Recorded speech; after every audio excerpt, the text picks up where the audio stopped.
इन दिनों आरएसएस के पदाधिकारियों की तरफ से ताबड़तोड़ बयान दिए जा रहे हैं। अभी हाल ही में आरएसएस प्रमुख मोहन भागवत ने ऐसे कई बयान दिए जिन पर विपक्ष की तरफ से मोर्चा खोल दिया गया है। अभी उनके बयान की आंच ठंडी भी नहीं हुई कि एक बार फिर आरएसएस के भैयाजी जोशी ने एक ऐसा बयान दिया है जिसको लेकर जमकर हंगामा बरप रहा है। क्या है वो बयान और क्या बोल दिया है भैयाजी जोशी ने जिसने बीजेपी की मुश्किलों को और बढ़ा दिया है, आगे आपको वीडियो में बताएंगे। नमस्कार, आप देख रहे हैं 4PM और मैं हूं आपके साथ में शोभित पाठक। कहते हैं बीजेपी जहां फंसती है आरएसएस महकमा उसे वहां से निकाल देता है, लेकिन पिछले कुछ दिनों से ऐसा कुछ हो रहा है जिससे बीजेपी की मुश्किलें कम होने की बजाय बढ़ती जा रही हैं। और अभी हाल में आरएसएस प्रमुख की तरफ से दिए गए बयानों के बाद से मोदी शाह की मुश्किलें भी बढ़ती जा रही हैं, क्योंकि संघ प्रमुख मोहन भागवत ने 1-2 महीनों में कुछ ऐसे बयान दिए हैं जो बीजेपी पर भारी पड़ते हुए नजर आ रहे हैं। कुछ दिन पहले आरएसएस प्रमुख मोहन भागवत ने उन कथित हिंदू नेताओं की आलोचना की थी जो राम मंदिर जैसे नए मुद्दे लाकर विवाद खड़े कर रहे हैं। बता दें कि पुणे में विश्व गुरु भारत विषय पर एक व्याख्यान श्रृंखला के दौरान भागवत ने कहा था कि भारत को सभी धर्मों और विचारधाराओं के सौहार्दपूर्ण सह अस्तित्व का उदाहरण स्थापित करना चाहिए।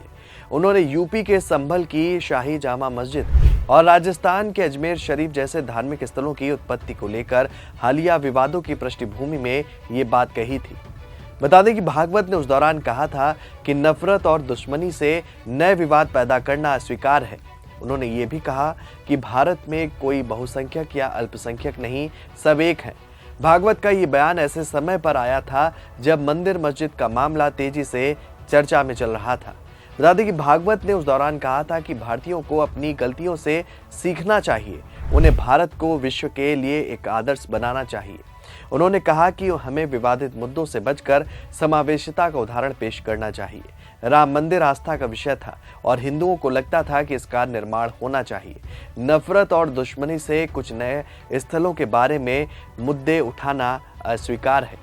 भागवत ने उस दौरान कहा था कि समाज में तनाव कम करने का उपाय प्राचीन संस्कृति की ओर लौटना है। वहीं इससे पहले उन्होंने एक बयान दिया था जिससे मामला गर्मा गया था। आजादी को लेकर उन्होंने एक बयान दिया था जिस पर कांग्रेस ने मोर्चा खोल दिया था।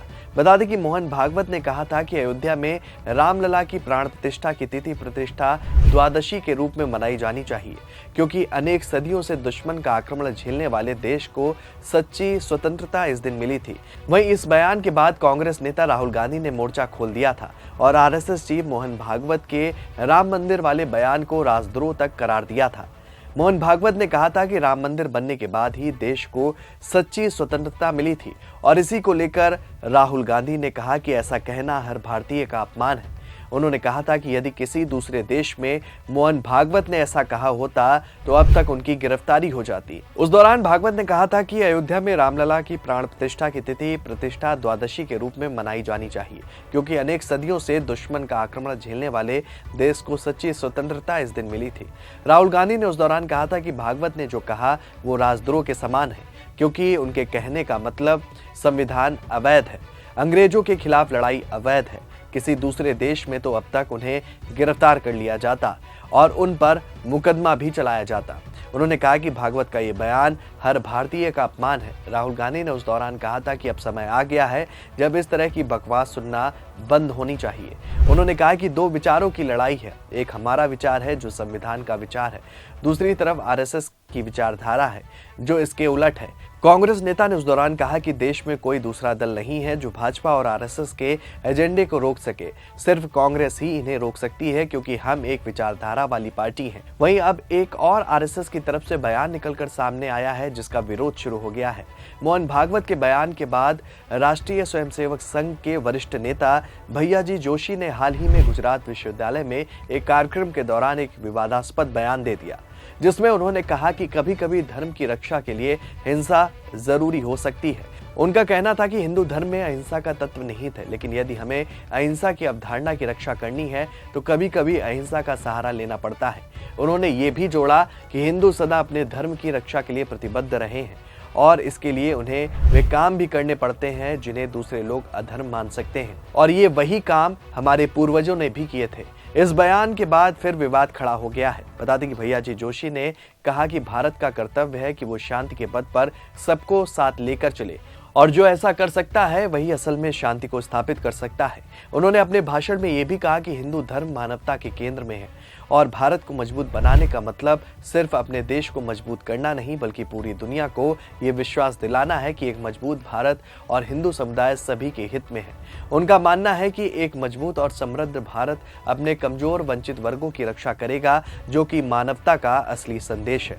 उन्होंने आगे कहा कि जब हम कहते हैं कि भारत को मजबूत बनाना चाहिए तो हम असल में दुनिया को आश्वासन दे रहे हैं कि एक मजबूत भारत और एक मजबूत हिंदू समुदाय सभी के हित में है, क्योंकि हम कमजोर और वंचितों की रक्षा करेंगे। उन्होंने आगे कहा कि जब लोग खुद को हिंदू कहते हैं तो उसमें कई पहलू शामिल होते हैं, जैसे कि धर्म, आध्यात्मिकता, विचारधारा, सेवा और जीवन शैली। फिलहाल मोहन भागवत के पिछले दिनों दिए गए कुछ बयानों के बाद अब आरएसएस के भैया जोशी के बयान ने सियासी पारा चढ़ा दिया है। उनके बयानों को लेकर विपक्षी दलों ने मोर्चा खोल दिया है। ये बयान उनका ऐसे समय पर आया है जब दिल्ली विधानसभा चुनाव सिर पर है। जानकारों का एक धड़ा उनके बयानों को लेकर चिंता भी जता रहा है और ये कह रहा है कि इन बयानों से बीजेपी को चुनाव के दौरान बड़ा नुकसान भी हो सकता है। जो सिखाता है धर्म है, अहिंसा का तत्व है, पर अहिंसा की रक्षा करने के लिए कभी कभी हिंसा का भी आधार लेना पड़ता है, नहीं तो अहिंसा का तत्व कैसे सुरक्षित रहेगा। ये हमारे महापुरुषों ने इसका मार्गदर्शन भी किया है। जब हम कहते हैं कि धर्म एक अध्यात्म है तो हमारी साधना है। आज भी हिमालय की पहाड़ियों में, जंगलों में, दूर दराज में हम देख नहीं पाते ऐसे अदृश्य महापुरुष निरंतर अपनी साधना में लगे हुए हैं, जिनकी साधना भारत को सुरक्षित रखने का काम करते आई है। अब इधर तो आरएसएस की तरफ से बयान पर बयान आ रहे हैं, उधर इन बयानों से बीजेपी फंसती हुई चली जा रही है। अब देखने वाली बात ये होगी कि इस बयान को लेकर विपक्षी दलों की क्या कुछ प्रतिक्रिया सामने आती है। इस खबर में फिलहाल इतना ही। ऐसी ही तमाम राजनीतिक खबरों के लिए बने रहिए और देखते रहिए 4 PM न्यूज नेटवर्क। धन्यवाद।